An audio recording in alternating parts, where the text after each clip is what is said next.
Baik, halo Mas Mbak. Perkenalkan, nama saya Stefani Nimasya Winda Kristiawan dengan NIM G00250444 berasal dari grup SGD B9 atau 19. Baik, pada video kali ini saya akan menjelaskan sebagai laporan dari praktikum anatomi blok 1.3. Baik, yang pertama saya akan menjelaskan tentang dinding abdomen. Ini adalah laporan pertama. Dava sudah maraton nonton One Piece dari episode 1. Ia melihat Zoro sering berlatih angkat beban dan punya perut six-pack. Dava juga ingin mempunyai perut six-pack seperti Zoro dan memutuskan untuk mulai latihan. Namun ia bingung harus melatih otot apa sehingga ia bertanya pada kamu yang kebetulan sedang mempelajari anatomi abdomen. Untuk soal yang pertama, jelaskan pembagian lapisan dinding abdomen anterolateral dan posterior. Nah, lapisan dinding abdomen itu terbagi jadi dua, ada anterolateral dan juga posterior. Untuk anterolateral itu terdiri dari 7 lapisan. Yang pertama ada kulit, terus yang kedua itu ada fascia superficialis yang terdiri dari fascia Kemper dan juga fascia scarpa. Terus yang ketiga ada fascia profunda, lalu yang keempat itu ada musculi et aponeurosis. Ini terdiri dari 5 musculus, yaitu ada musculus obliquus externus abdominis, musculus obliquus internus abdominis, musculus transversus abdominis, ada musculus pyramidalis abdominis dan juga ada rectus abdominis. Lalu yang kelima itu ada fascia transversalis, lalu yang keenam ada fascia extraperitonealis yang berupa jaringan lemak, dan juga yang ketujuh atau yang terakhir itu ada peritoneum parietal. Nah, di samping itu ada juga yang bagian posterior. Untuk posterior ini hanya terbagi jadi 5 lapisan, yang dimana tidak ada fascia profunda dan juga fascia transversalis. Yang pertama itu seperti biasa ada kulit, lalu yang kedua ada fascia superficialis yang terdiri dari fascia Kemper dan juga fascia scarpa.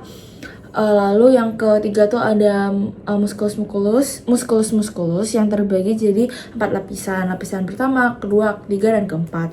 Untuk yang lapisan pertama itu hanya ada musculus latissimus dorsi. Lalu yang kedua itu ada musculus obliquus externus abdominis dan juga ada musculus longissimus dorsi, lalu ada erector spinae, musculus erector spinae, sama musculus serratus posterior yang inferior. Lalu untuk lapisan yang ketiga itu ada musculus obliquus internus abdominis, lalu ada musculus interspinalis sama musculus multifidus. Untuk yang keempat ada lapisan terakhir itu ada musculus transversus abdominis, lalu ada musculus iliopsoas sama quadratus lumborum. Lalu untuk lapisan yang keempat itu ada fascia extraperitonealis yang berupa jaringan lemak, sama untuk yang terakhir ada peritoneum parietal gitu. Lalu yang ke B itu ada sistem otot pada abdomen. Nah, tadi kan ototnya tuh ada 5.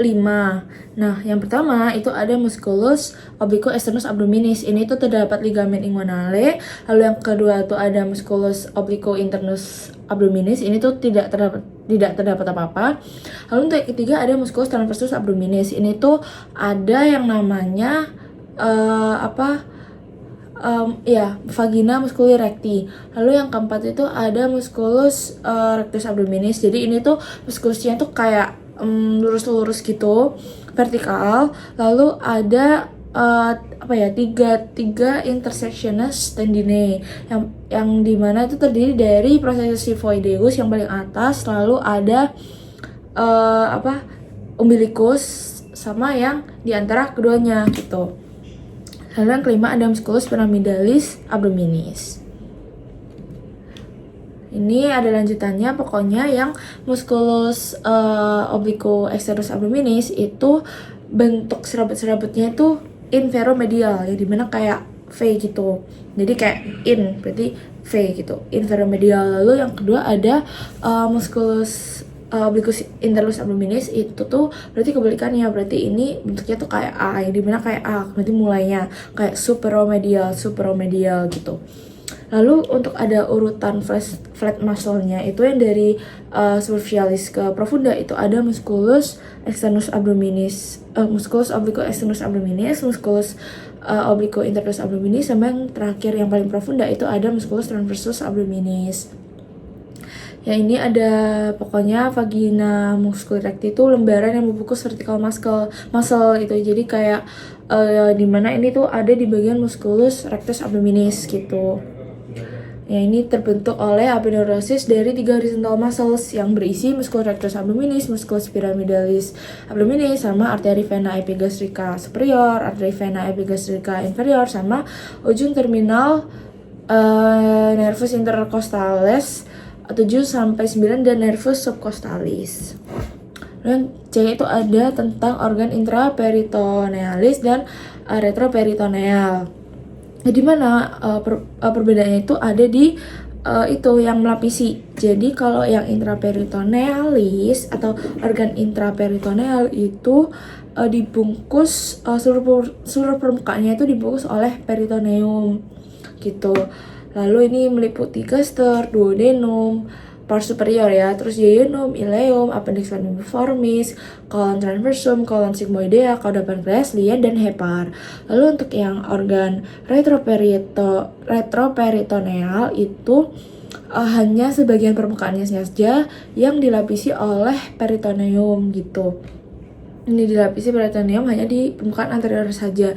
Nah, untuk contohnya yang retroperitoneal itu ada singkatannya namanya Sedpacker, yang dimana S-nya itu suprarenal gland, terus A-nya itu aorta, lalu D-nya itu duodenum, P-nya itu pankreas, U-nya itu uretra, C-nya itu kolon, K-nya itu kidney, E-nya itu adalah esophagus, dan R-nya itu adalah rektum. Jadi ya bisa disimpulin kalau organ intraperitoneal itu berarti yang selain Sedpacker gitu aja. Ya ini ada Sedpacker. Pankreasnya itu kecuali cauda, karena cauda pankreas itu termasuk dari intraperitoneal gitu. Ini ada fotonya, ini retroperitoneal organ, terus ini visceral atau intraperitoneal kayak gitu. Nah, yang kedua saya akan melanjutkan yang bagian laporan kedua, yang dimana tentang anatomi gaster dan juga sphincter, apa aja sih yang di dalamnya gitu.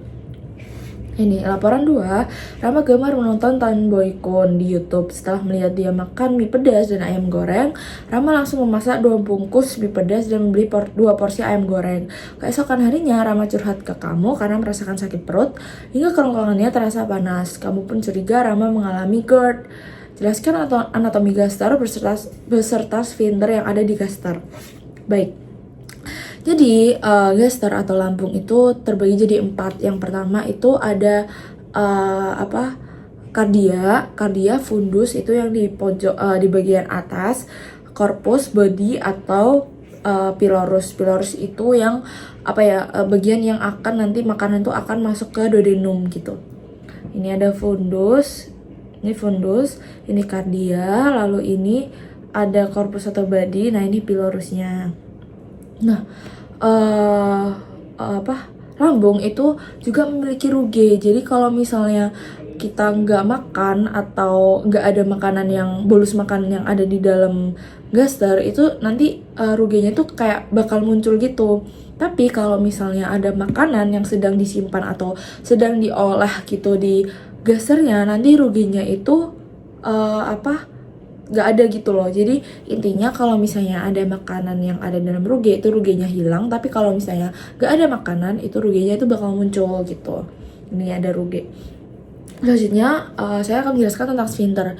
Jadi di lambung itu ada 2 sphincter, yang dimana sphincter yang akan left sphincter atau lower esophageal sphincter itu membatasi esophagus sama gaster, yang dimana nanti sphincter ini tuh mengatur masuknya bolus makanan gitu.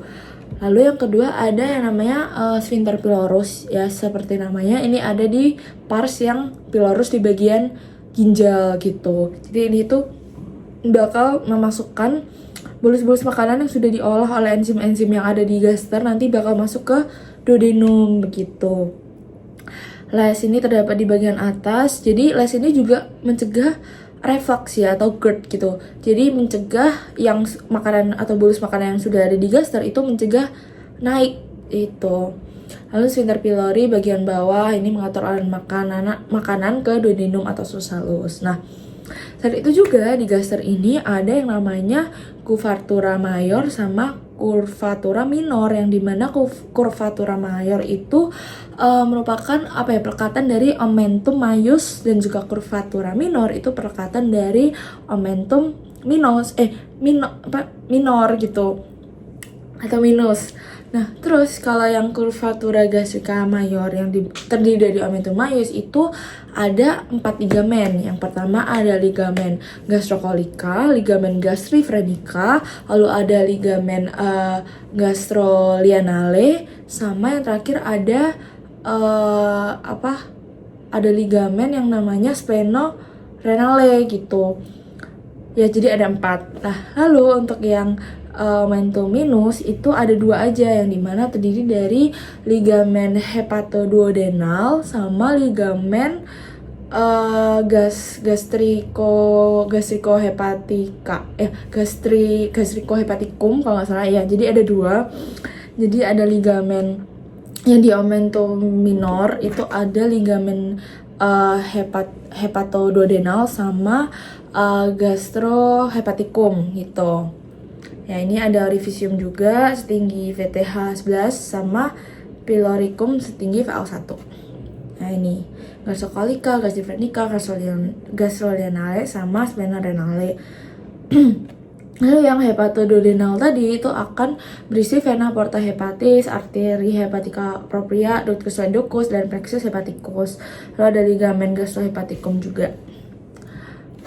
Nah, selanjutnya itu ada neovaskularisasi, yang dimana arteri ini ada 4. Ada arteri gastrica sinistra, ini tuh dari truncus coeliacus. Lalu ada arteri gastrica dextra, ini dari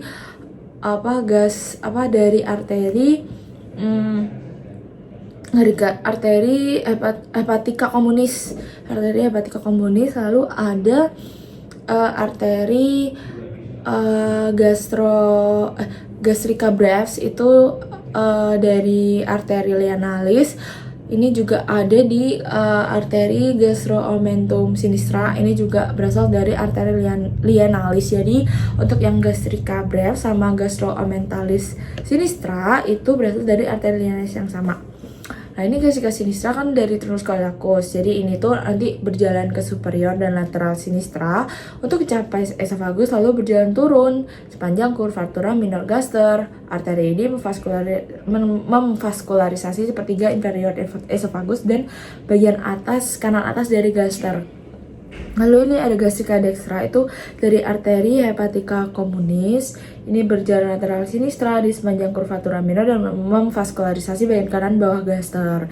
Kalau gastrica brevis itu dari arteri lianalis kan. Jadi pada hilum lianale dan berjalan ke anterior di bawah ligamentum gastrospenicum untuk memvaskularisasi fundus gastricum.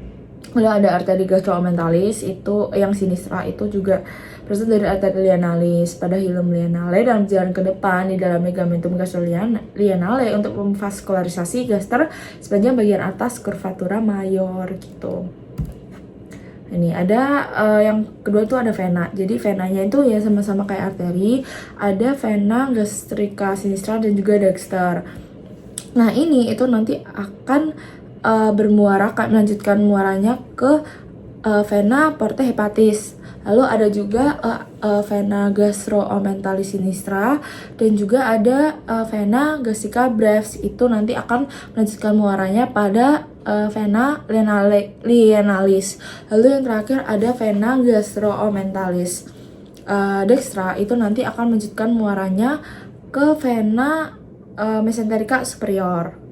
Inervasinya itu ada parasimpatis sama simpatis ya. Pokoknya ini kan termasuk foregut. Jadi untuk parasimpatisnya itu masih nervus vagus, dan juga untuk simpatisnya itu ada nervus panicus mayor. Ya, ini ada truncus simpaticus, plexus coelicus, lalu musculus interpiloricus tuh mendapat impuls atau inhibisi relaksasi dari nervus vagus begitu. Nah, lalu ada laporan ketiga. Nah, ini membahas tentang appendix vermiformis. Nah, laporan ketiga, Raka, seorang siswa kelas 11, itu merasa perutnya sakit sejak pagi. Awalnya rasa nyerinya itu muncul di sekitar pusar dan hanya terasa seperti kram ringan. Namun beberapa jam kemudian nyeri tersebut berpindah ke bagian kanan bawah perut dan rasanya itu semakin tajam. Raka juga merasa mual, hilang nafsu makan, dan ketika teman kelasnya menekan sedikit area tersebut, rasa sakitnya itu bertambah hebat. Maka jelaskan letak-letak appendix, letak yang paling umum, dan juga cara pengukuran beserta nama garis dan titik pengukurannya. Oke, jadi yang pertama letak appendix sendiri. Ini tuh ada dua garis. Yang pertama ada garis Monroe-Pinter sama yang kedua garis Lenz Monroe-Pinter. Nah, jadi untuk garis yang Monroe-Pinter ini diukur dari sias dextra sampai umbilicus, yang dimana pangkal dari appendix ini terletak di sepertiga lateral dari garis tersebut. Nah, yang dinamakan titik McBurney gitu. Ini sias dextra sampai umbilicus gitu. Dan kedua ada garis Lenz. Nah, berbeda dengan garis Monroe-Pinter, garis Lenz ini itu membentang dari sias dextra sampai sias sinistra, yang dimana ujung dari appendix itu nanti akan terletak di 1/6 lateral dextranya ini. Lalu yang kedua itu ada variasi dari letak appendix sendiri. Jadi appendix ini terdiri dari 4 ya. Jadi ada appendix retrosekalis, appendix retrosecal, terus ada appendix post-ilealis, lalu ada appendix pelvicum, lalu ada appendix pre-ilealis, dan yang kelima, jadi maaf tadi ada 5 appendix. Yang kelima itu ada appendix subsialis. Dan untuk yang paling umum itu ada appendix retrosekal.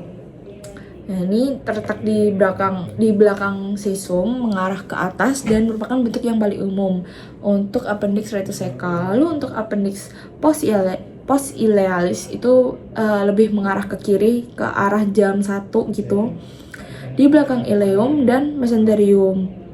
Mesenterium ini merupakan mesenteri penggantung dari intestinum tenue gitu. Lalu appendix pelvicum itu mengarah ke bawah, mengarah ke jam 5, melewati psoas mayor dengan ujungnya melebihi tepi atas panggul bawah. Lalu untuk appendix pre-ilealis ini juga sama di arah jam 1 sama kayak post-ilealis.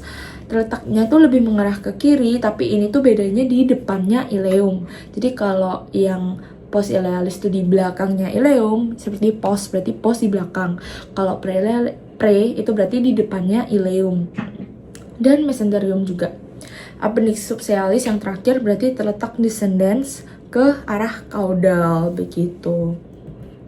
Nah, baik, sekian penjelasan dari laporan praktikum anatomi yang sudah saya jelaskan. Terima kasih atas perhatiannya. Sehat selalu Mas Mbak. Terima kasih.